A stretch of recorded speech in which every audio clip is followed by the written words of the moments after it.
Learning outcomes for this section of chemical reaction rates are to be able to define what a reaction rate is in chemistry, and then to be able to derive these things called rate expressions using a balanced chemical equation, and then ultimately to be able to calculate reaction rates from simple experimental data. The rate of reaction is simply just the change in the amount, like the moles of a reactant or a product in a reaction per unit time, where per unit time is just a sort of generic way of saying per some amount of standardized time, per second, per minute, per hour, etc. An example of this reaction is one you've probably seen or been familiar with. This is the decomposition of hydrogen peroxide, or H2O2, into water and oxygen. So hydrogen peroxide is stored in these brown bottles. The reason for that is this reaction, because as light comes in, so that's H nu, it catalyzes or it drives this reaction at a faster rate, meaning more of it's converted per unit time. So we can think about reaction rates either mathematically using algebra or calculus, or graphically, because really we're just looking at the rate of change, which is just a line on a plot. And so algebraically, we can represent that simply using an expression like this last one here. That's delta, or the change in concentration of a species like hydrogen peroxide, divided by whatever that time interval is here.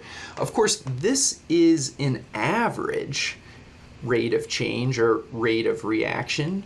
The reason it's an average is if we look at graphically over here, we can see the concentration of hydrogen peroxide as a function of time. On the x-axis here, we see it's decreasing like that. That's the blue line.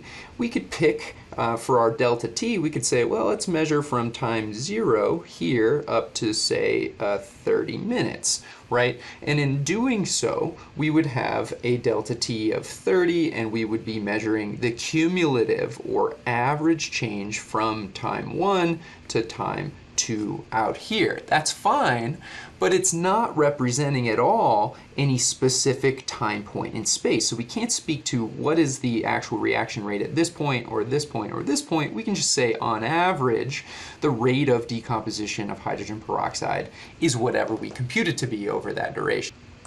So if you've taken Calculus 1 or a calculus-based physics course recently, then you know the differentiation between computing an average change versus an instantaneous one. And so calculus allows us to do the derivative of this to really find the slope at any given point in time.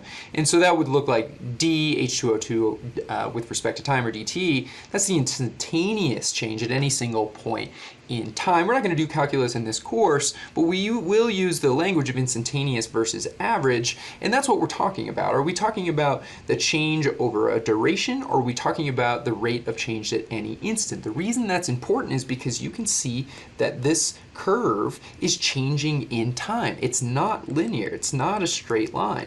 If it were a straight line, then we would know that the rate or the change or the slope, which are all the same here, would be the same along the entire duration of time. But we can see that there's actually this inflection here. It's decreasing over time, which means that the actual rate depends on when you measure it. So how do we think about the relative rates of a chemical reaction when we have a balanced chemical equation and the stoichiometric coefficients are not all equal to 1?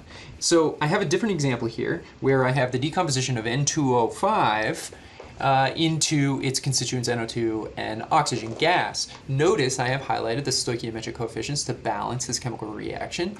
And I think if we think about this intuitively, we can say, okay, well, for every 2 molecules of N2O5 that get destroyed in the reaction, we're producing 4 molecules of NO2, which means that we're producing NO2 at twice the rate that we're decomposing N2O5. So how do we look at that mathematically or represent that as a rate expression? So we'll start by just writing up our normal average rate expression, so delta N2O5 over delta T and delta NO2 over delta T. And this is going to be an equality, so I'm going to set these equal to each other, but of course they're not equal. We just said that NO2 is going to be produced twice the rate. So how do you do this? Well, you're going to take the coefficient in front of N2O5 and you're going to put that as the denominator in a fraction in front of this expression. Here the negative sign is simply implying that this is a decrease in the concentration because we're destroying it, and over here we have a corresponding increase because we're creating it. And notice the 4 in front of NO2 now becomes 1/4. This may not seem super intuitive, so let's talk it out. What does this actually mean? If we were to simplify this equality, we probably wouldn't have fractions on both sides, so maybe we would multiply this right side by 2. So let's multiply that by 2, which means we would multiply this side also by 2. So that would equate to the delta N2O5, delta T. The decrease in that is going to be equal to 2/4, which is the same as 1/2 delta NO2 delta T. Does that fit with our original sort of idea of thinking about this? Well, it should, right? Because it says that the rate of destruction of the N2O5 is 1/2 or 2/4 that of the creation of the NO2, which is the same as saying that NO2 creation is twice as fast as the decomposition of the N2O5. And similarly, we could write this rate expression in terms of the increase in O2 concentration. Here the coefficient to balance is only 1, so this entire expression here is all equivalent, where minus half the destruction of N2O5 is equal to 1/4 the creation of NO2, which is also equal to 1 of the creation of O2. These are the ways that we would represent the relative rates of reaction.